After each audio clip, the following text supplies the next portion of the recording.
फोडणीमध्ये पहिलं तेल, थोडेसे 4 आपले मेथीचे दाणे घालायचे. मुख्य सांबारला मेथीचे दाणे एकदम बेस्ट लागतात. मोहरी तडतडल्यावरती हिंग, हळद, लाल मिरची, कढीपत्ता ह्याला मुख्य लागतो.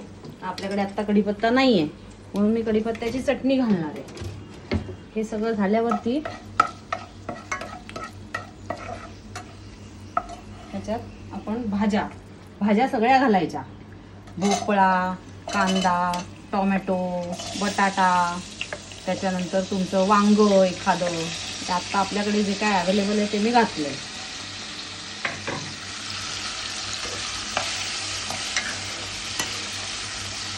आणि याच्यात थोडीशी भिजवलेली आपली उडदाची डाळ घालायची.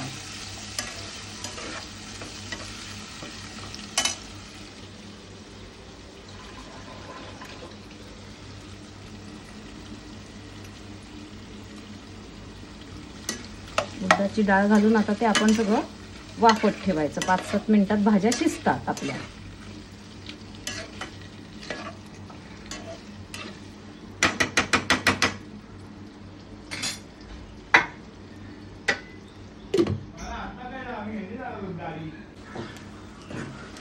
आता या फोडणीत घातलेल्या भाज्या शिजल्यात का बघायचं आहे आपल्याला. आता आपला बटाटा शिजला आहे, त्यानंतर भोपळा पण चांगला शिजला आहे.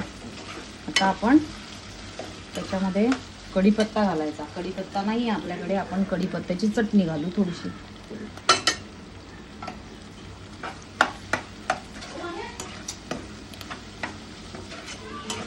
हे चांगलं मिक्स झालं की त्याच्यामध्ये थोडं एखादा चमचा तिखट, लाल तिखट आपलं नॉर्मल. त्याच्यानंतर सांबार मसाला 2 चमचे. सांबार मसाला 2 चमचे घातल्यानंतर आपण चांगलं परतून घेऊ परत त्याला.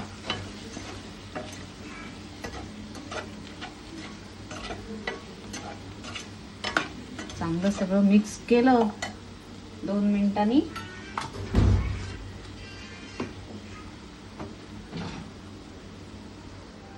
त्याच्यावर थोडंसं चिंचेचं कोळ घालूया.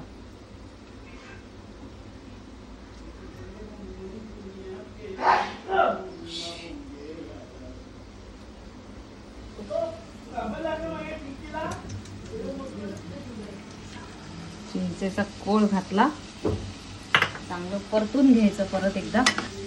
भाज्या चांगल्या परतून हे सगळं बारीक गॅसवरच करायचं आहे आपल्याला, म्हणजे मसाला करपत नाही आपला. हे सगळं मिक्स चांगलं झालंय. आता ह्याच्यावर आपण डाळ घालूया. शिजलेली डाळ, मी तुरीची डाळ आणि थोडीशी मसूरची डाळ घेतली त्याच्यात.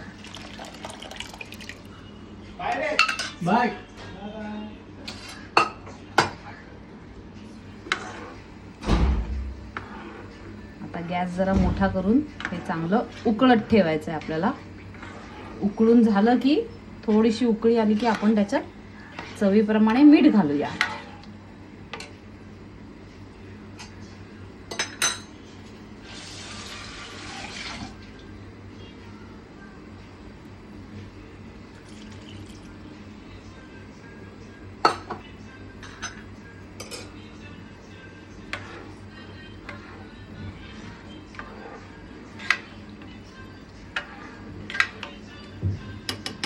जरा एक उकळी आली की मीठ घालू आपण.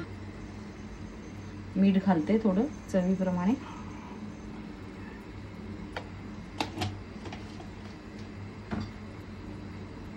थोडंसं पातळ करावं असं वाटतंय. थोडं पातळ करू आपण त्याला. मुख्यतः कढीपत्ताच भरपूर घालायचा. आता माझ्याकडे कढीपत्ता नाही आहे अवेलेबल.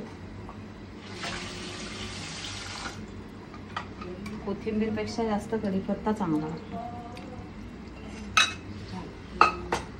आता हे चांगलं खळखळ खळखळ खळखळ उकळू दे. सांबार तयार.